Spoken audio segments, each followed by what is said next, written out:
কদ জাআকুম মিনাল্লাহি নূর ওয়া কিতাবুম মুবিন। ভালো করে বুঝেন এই দৃষ্টান্ত, এই এক্সাম্পল, উদাহরণ।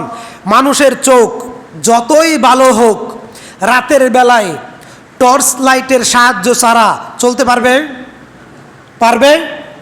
মানুষের চোখ যত ভালো হোক, রাতের বেলায় লাইটের সাহায্য ছাড়া একা একা চলতে পারবে না। ঠিক মানুষের যেরকম চক্ষু আছে, সেই চক্ষুর সামনে যেরকম আলো না থাকলে মানুষ পথ চলতে পারে না, তদ্রূপ মানুষের যে জ্ঞান, ভালো করে বুঝেন, 100 বছর ধরে বয়ান শুনেন কিন্তু শিখতে পারেন না কিছু।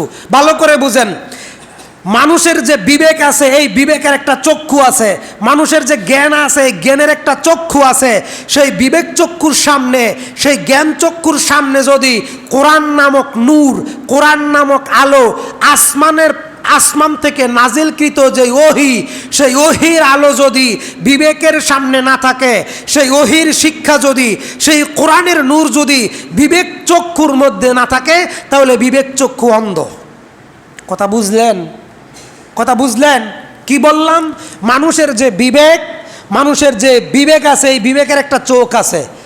মানুষের যে বিবেক, সেই বিবেকের একটা চোখ আছে।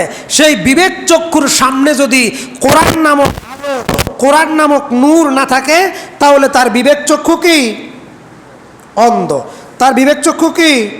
অন্ধ। কোরআন সে কথাই বলছে, কদ জাআ, এসেছে, মিনাল্লাহি, কদ জাআকুম মিনাল্লাহি নূরু ওয়া কিতাবুম মুবিন।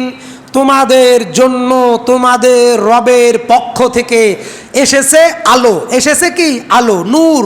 কোরআন মানে কি? নূর।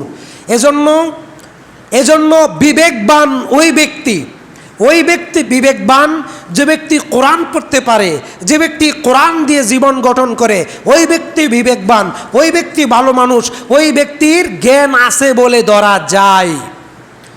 আল্লাহ তাআলা বলছেন, যারা কোরআন পড়তে পারে না, তারা দুনিয়াতে এবং পরকালে, দুনিয়াতে তাদের শাস্তি হলো তাদের রিজিক কমে যাবে। যারা কোরআন পড়তে পারে না, দুনিয়াতে তাদের শাস্তি হলো তাদের রুটি রুজি কমে যাবে, সংকুচিত হয়ে যাবে। হাজারো চেষ্টা করবে, লাখো চেষ্টা করবে, বাহ্যিক দৃষ্টিতে, সাধারণ দৃষ্টিতে দেখা যাবে, বোঝা যাবে কোটি কোটি টাকা উপার্জন হচ্ছে, ব্যাংক ব্যালেন্স, বাড়ি গাড়ি আছে, কিন্তু কোরআন বলছে তাদের রুটি রুজিতে বরকত নাই, সংকোচন হয়ে যাবে। আর কোরআন যারা পড়তে পারে না, তারা অন্ধ হয়ে উঠবে। আল্লাহ তাআলা বলছেন, সূরা তাহা 20 নম্বর সূরার 124 নম্বর আয়াত, ওয়া মান আ'রাদা আন যিকরি ফাইন্না লাহু মাঈশাতান দানকা ওয়া নাহশুরুহু ইয়াওমাল কিয়ামাতি আ'মা।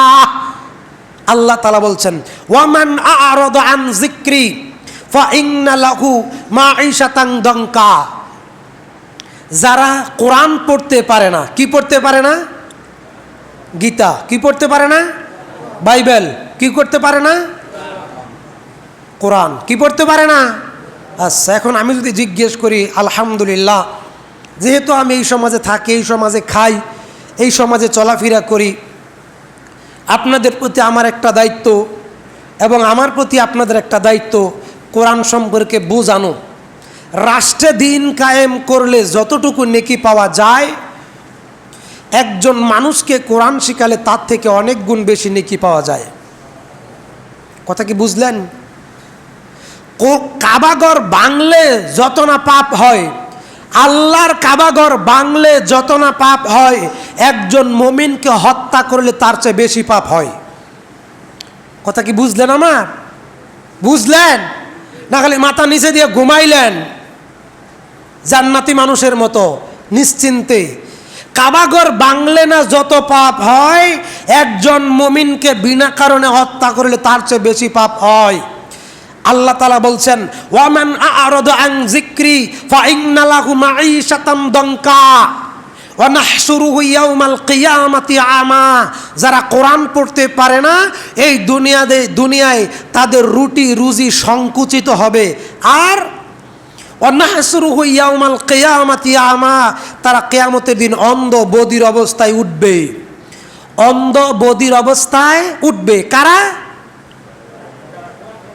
কথা বলেন। ও এখন তো কথা বলবেন না, কারণ আপনি